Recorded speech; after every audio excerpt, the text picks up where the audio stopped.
Hi guys, welcome to today's SetrocJC channel daily video. As usual, if you enjoy the content, please don't forget to like, subscribe and comment below. Now strap yourselves in, let's get on with today's daily topic. Alternative news. Today's first story, man finds £1.3 million cheque on subway train.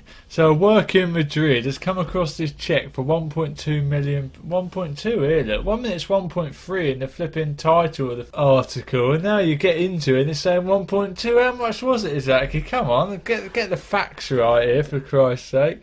Anyway, this worker's found a 1.2 million apparently now on this train cheque. It was found in a bulging wallet that also contained a driving licence and several credit cards. Don't most people's wallets have a driving licence and several credit cards in?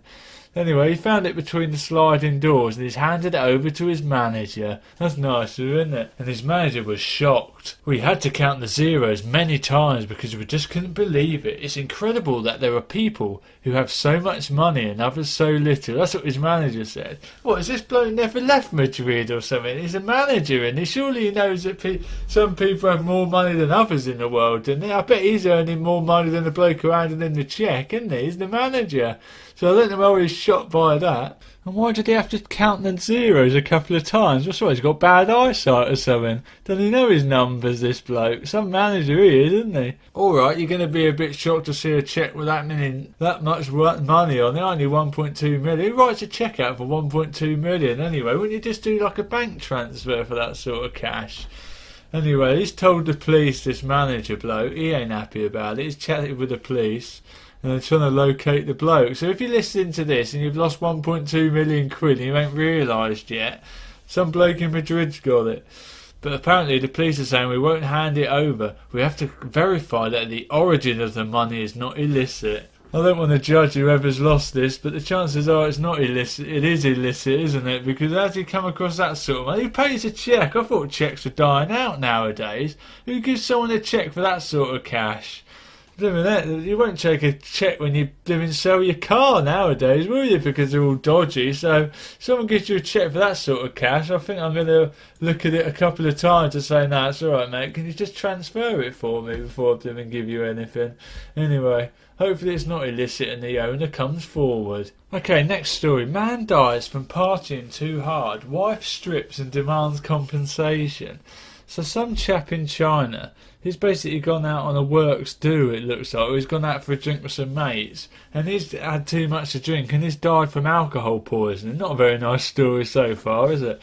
But anyway, his wife decides that she wants some compensation for this. She wants 30 grand from this company apparently because he died during being out with work people. 30 grand, so that's what she puts her, that's how she values her husband's life, is it? 30 grand? That's probably not even a year's wages for the bloke. Why that much? Surely she'll go a bit higher than that, wouldn't you?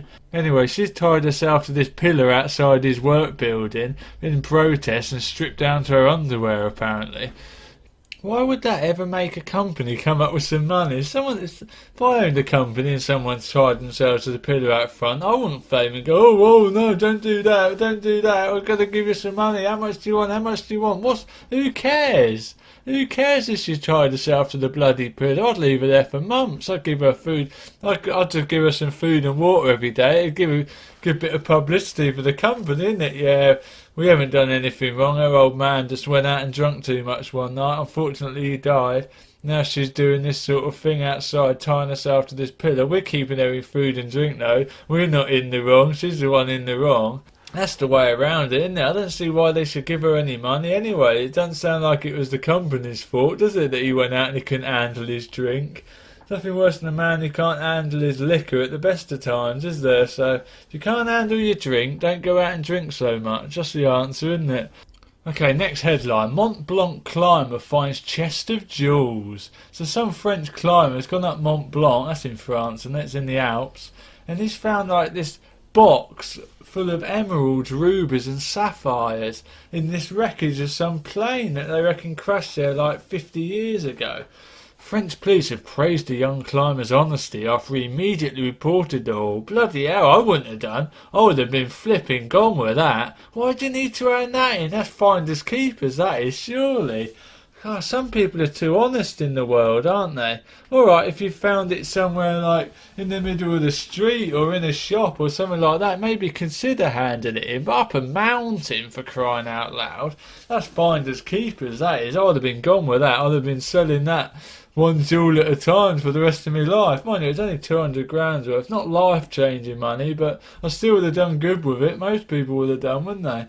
But anyway, apparently if no one owns up to it, he might get it anyway, because that's the law in France, apparently. Yeah, so good luck to him. Hope he does get them. He flipping deserves them, doesn't he? He should get them as his reward for climbing up the mountain or something like that. I would have took it as my reward for climbing up the mountain. I said, oh, thanks very much. I didn't realise I was going to get a reward for it, but I'll take it. Okay, next story. Okay, so it wouldn't be alternative news without talking about people that seem to live a long time, does it? So I found this article and it's, where do people live longer and why? Apparently, in Japan, people live to an average life expectancy of over 83 years. 83, that's not bad going. That's a good innings, isn't it? And that's 2 years more than the average figure in the UK, so I'm no good at maths, but I reckon that means about 81 years in the UK is the average life expectancy for a male, that is. I think women's more in it. Why do women live longer than men? Maybe it's because they don't flipping work as long or something like that, because they retire earlier, women as well, don't they? I don't agree with that. Why do women get to retire? I think it's 5 years earlier than men, isn't it? That should be scrubbed right now for a start. All this equal opportunities. Oh, equal opportunities. Yeah, all right then. You can work as long as we flipping do from now on, women. Why do they always get the better? They always get the better flipping rub, don't they? At the moment, women. I don't get it. Or we should have to work till 60 as well. Why can't that happen? They bring ours down to 60 to match the women's. That'd be a bit better. But anyway, back on topic. So in Japan, apparently they live to an average of 83. In Italy, they reckon it's about 82 years old. Because apparently in Italy, because it's sunny a lot of the time, a bit more than it is in England anyway, they're outside more, so they get a bit more sun, a bit more fresh air and things like that. And they've got a Mediterranean diet apparently, which is a good advantage for living longer. Australia as well, they seem to live a long time, 81.5 years in Australia. So I need to just round it up or down, isn't it?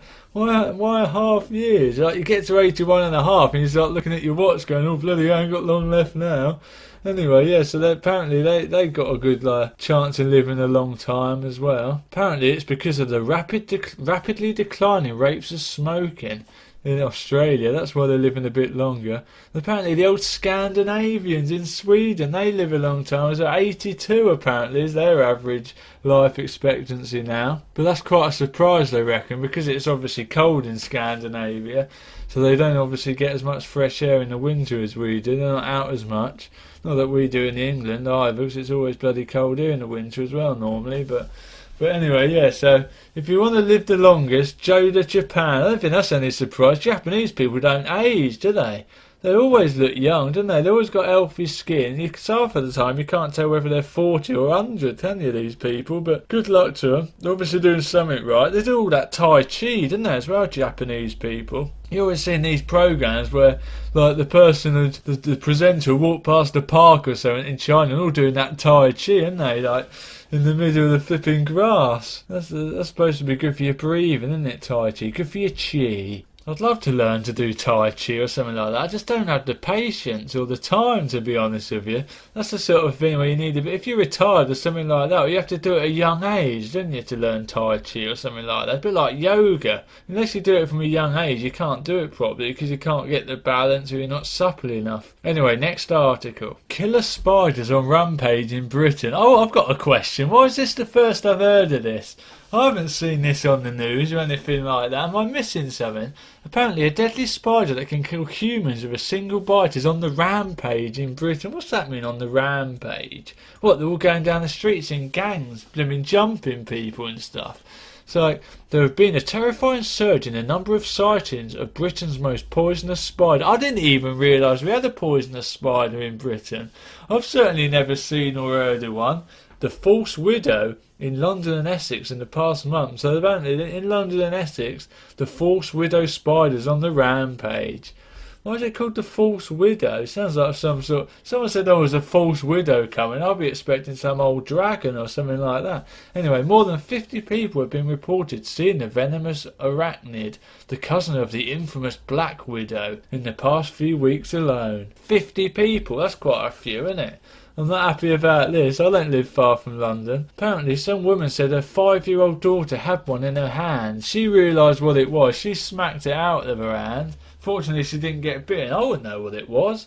Alright, it's a horrible looking bloody spider. If you've got any of these in your house right now, it's jet black and it's got like a orange shape on its back. I think you'd only see one picture of it and I think you remember it. But I ain't a big fan of spiders anyway, but if I came across this bloody thing, it'd be right under me boot. Bollocks to all this human rights, bloody animal rights, blooming cobblers. It'd be under me boot before you could say, don't tread on it, it's a deadly one. The venomous creature which arrived from the Canary Islands 140 years ago. How do they show its act? How do they know it come from the Canary Islands, and B, it was 140 years ago? Apparently, it used to appear in warmer parts of the country like Devon, Dorset and Cornwall. I used to live in Cornwall. I never saw any then either.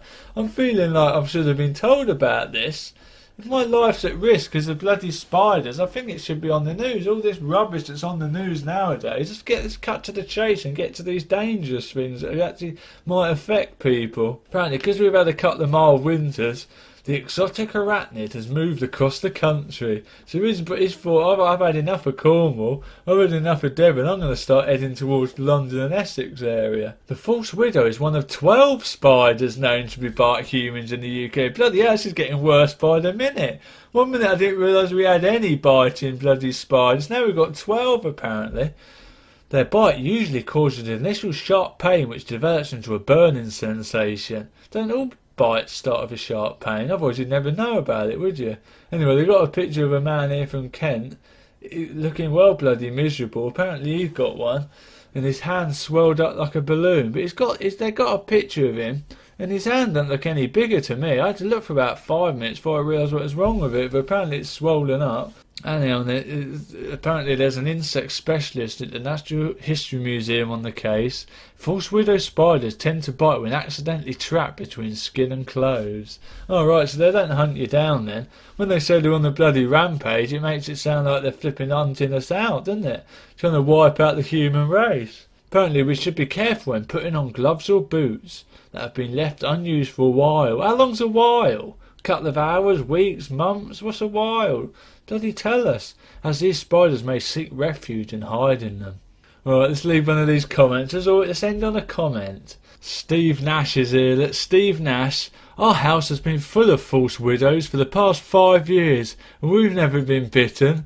Bloody clean your house, Steve. What's wrong with you? Why is it full of black bloody false widow spiders that could bloody kill you? Just because you've never been bitten don't mean they're not slightly dangerous, does it? And anyway, maybe it's because you haven't trapped them between clothes and skin. On that bombshell, Steve, go clean your house and I'll catch you on the next episode. Hope you enjoyed this content, guys. Please don't forget to like, subscribe and comment below. I'll catch you on the next video.